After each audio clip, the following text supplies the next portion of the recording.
Jennifer Piggott, a resident of West Virginia, proudly hung a Trump campaign flag outside her home during the November election race. Now, after she was abruptly fired from her civil service job, her days of supporting the president are over. Now that you are personally being affected, now you hate him. It feels like music to my ears knowing you're suffering. This ain't no mystery. This is your damn history. Trump sucks, woohoo. Every day more are screaming, Trump sucks, woohoo. I love the fact that you are all getting now, woohoo! At the White House right now, headed to see President Donald Trump return control of education back to the states, where it belongs. Imagine being this ironically incompetent, knowing that Donald Trump is about to dismantle every single thing that's helping disabled children in school. And you, as a dude in a wheelchair? A dude that can't walk, a dude that relied on the exact same things that you are fighting against right now. Think about this, Greg. What if Donald Trump, your daddy, pulled out his little pen and signed away the ADA? What if he executive ordered the ADA away and everything involved in it? I wonder how you'd feel about that, Gregory. People of Texas, for the sake of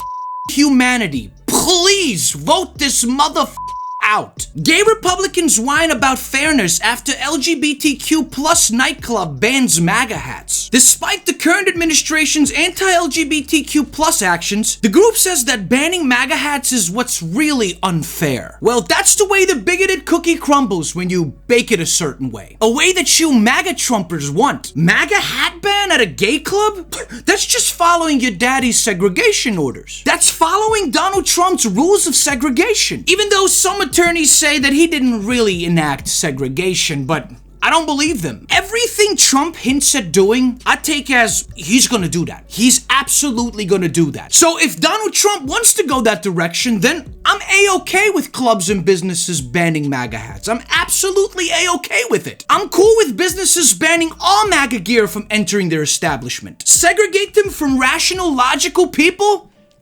I'm in. Trump revokes legal status for 530,000 Cubans, Haitians, Nicaraguans, and Venezuelans. I'm an American citizen. I voted for Trump. I was born in Cuba, and I think this is unfair and does nothing to help America. Cubans mostly vote Republican. Yeah, and that right there is the problem. Doing this puts Miami congressmen at risk of losing future elections, and Congress would lose its majority. Moreover, they're not illegal immigrants. Dude, he doesn't care if you're not illegal. Do you have brown skin? Are you Latino, Hispanic, passing? Do they look Hispanic, Latino, and indigenous? Yes? Then they're gone. Trump doesn't even care if you're what they like to call white passing. He does not care. You're out of here. I do like the point little Eric made here, a point I didn't even think about. With Trump deporting so many people, even Cubans, which is true, Cubans are notorious right-wing voters. But with these deportations, Republicans are losing voters. They will lose the majority in Florida if they continue doing this shit.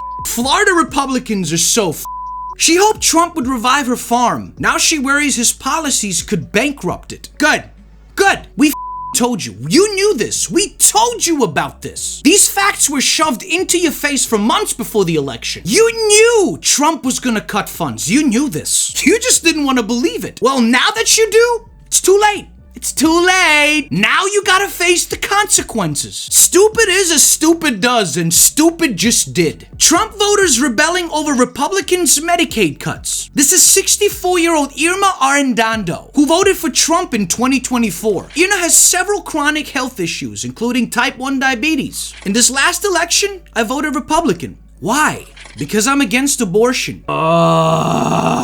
These one-issue voters, man, are infuriating. They will take that one issue and ride that to death, literally. Even if they know with that one issue that they have a problem with, they're gonna screw themselves in the long run. They're gonna be losing life-altering things, and they know this. That one issue is way more important to them than losing Medicaid. So I don't feel sorry for this woman. I can't. And she has type 1 diabetes, which is very private and personal to me. Even knowing that, my soft heart just cannot push it to care. A father of a trans man voted for Trump. He fears an order targeting gender-affirming care will upend his son's treatment. It doesn't matter what your political affiliation is. My main concern is how to keep your child alive and help them to be happy and thrive and be productive members of society. Then why the did you vote for Trump? If you legitimately feel this way, why the did you vote for him? You knew he was gonna do this. Come on, man. You say you love your son? Then answer me this, Rick. Why make the conscious decision and vote for a man that was very blunt about getting rid of trans rights? There was no secrecy here. He didn't beat around the bush. It was clear. You sound like you have empathy in your words.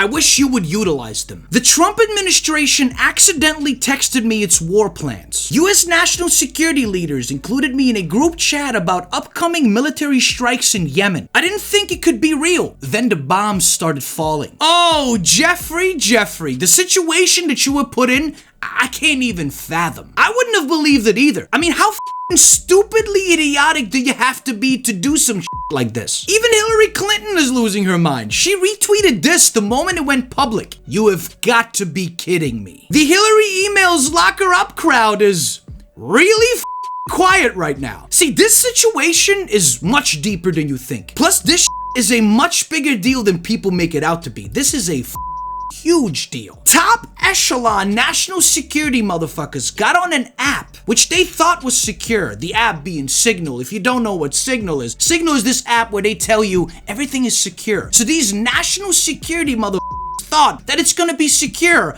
Planning on bombing brown people. They thought that was gonna be secure. Jeffrey Goldberg knew he had the story of the month. So what does Mr. Goldberg do? He screenshots their text messages. The man brought receipts. Not sure what the first couple texts said, but here's what we got. JD Vance tags Pete Kegbreath and says, "If you think we should do it, let's go. I just hate bailing Europe out again. Let's make sure our message is tight here. And if there are things we can do up front to minimize risk to Saudi facilities, we should do it." Saudi facilities, huh? You cocks are doing this for oil again? You slimy little pieces of shit. Let me stop before I punch a hole in my computer screen. I ain't got the funds for that right now. You ain't got the answers, man. You ain't got the answers.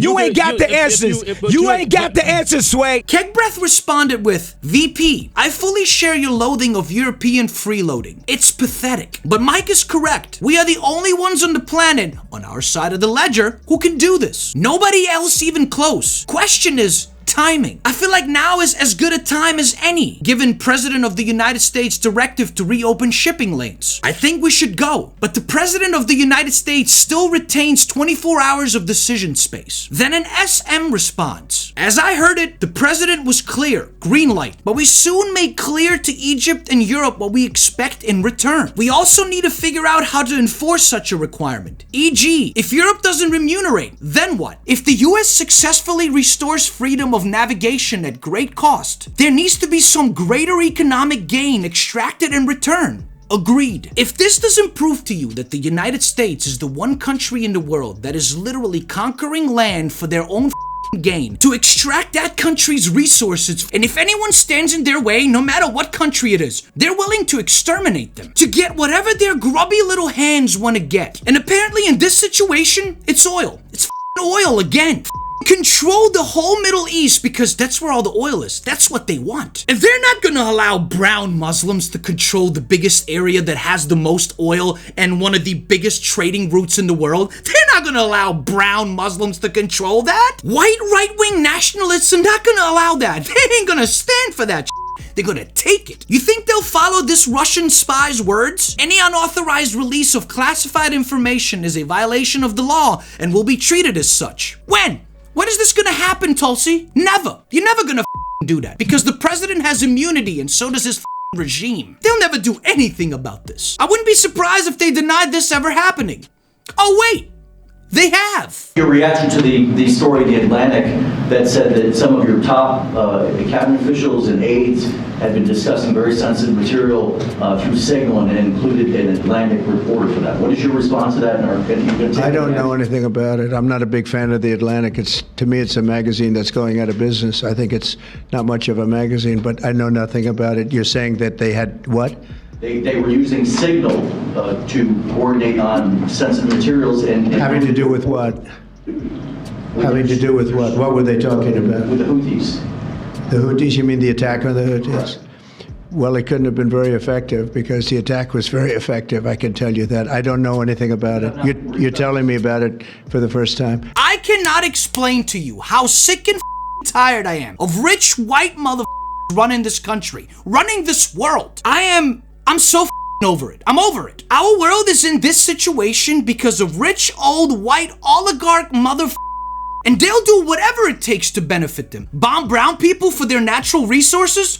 Yup. Creating a system where we make them millions while we get pennies? Yup. This is not the world that I want to live in. And I hope my generation and younger generations piss on their plans. I hope it all collapses for them so that we can start from scratch and have a progressive society that works for us, not the top 1%. Leave your thoughts in the comment section below about this and I'll see you there. And if you need more of my series, The Ghost Effect, check out my next video right here. And if you can, my friends, please support the channel on Patreon. I will leave those links, as always, right here and in the description below. I really hope to see you there. And don't forget to subscribe for more weekly leftist videos. And I am